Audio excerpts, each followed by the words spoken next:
My name is Selina Springett. I am an artist and an academic. My work focuses mostly on ecology and sometimes I look at social justice issues, and primarily, although not exclusively, I work in sound and electronics. So I work with my partner. So my name is Alessandro, Alessandro Berini, originally from Italy, and I'm the husband of Selina here, and we do art together. And while Selina, she does the sound component of our art creations, I build the structure underneath the physical things. Well, the work's called Fool's Gold, and it's about mining, but we're working kind of ironically, I suppose, with copper, which I suppose we're quite aware that it is a material that is mined, but we've tried to play with this contradiction that is often something that artists face, creating, I suppose, works for nature when what you're really doing is always transforming nature into culture in some way. The work is made of a few very geometric constructions, very simple geometric constructions that they recall the pyrite geometry. And also the texture and the color is very similar because we found copper, being kind of similar to that same almost gold looking material.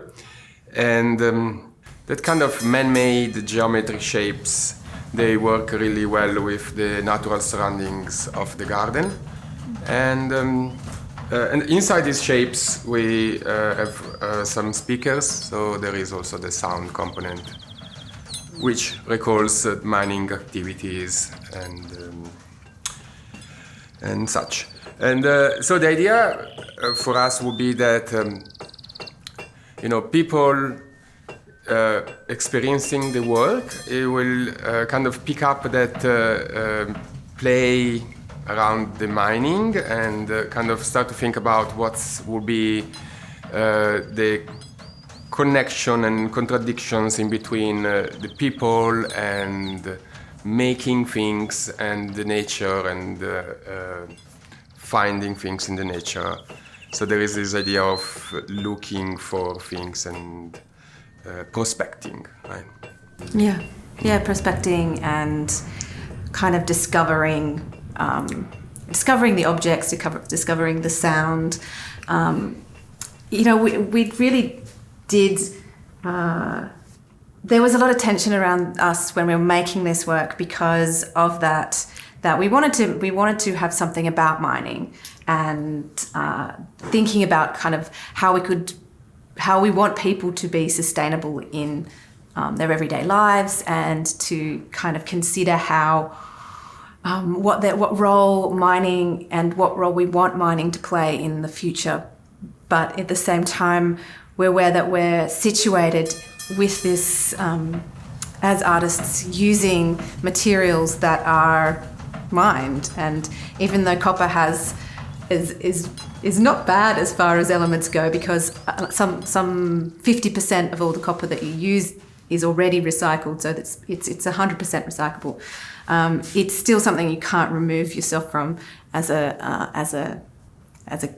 someone who's consuming that to actually produce work. But in the same respect, we'd like people to see it also as an object of beauty, and really think about that, how that fits into the natural environment and how we want that to fit into the natural environment.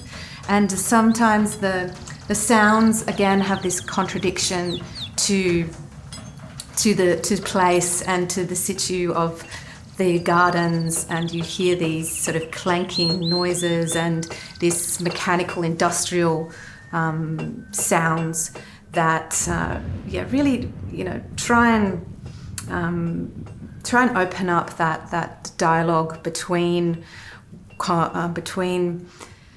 how we use our resources and how we enjoy our environment, and how the natural world, or we use the natural world to I suppose our advantage in a lot of respects, but how we also need to really consider what the payoff is for that. Especially in Australia, I will add, because it's a big...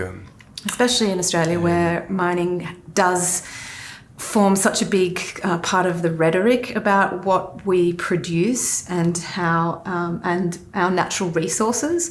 And is our natural resources something that is something we get out of the ground, or is it something that is already the ground where we are? Well, I think that in that the natural setting, or the setting that people immerse themselves in the gardens when they come down here, when they see works inside such a setting, they're open to interpreting a message that might be inside. They think, what is this work about? Is it beautiful? It's beautiful, or what is it trying to say? And I think that it's a really important way for messages to be conveyed, and it's not necessarily something that slaps you in the face. It's something that comes from a different kind of cognitive understanding. It's a much gentler way more sort of persuasive way to talk about issues, or potentially raise issues for people in these settings that might not be where they'd expect to think about these things.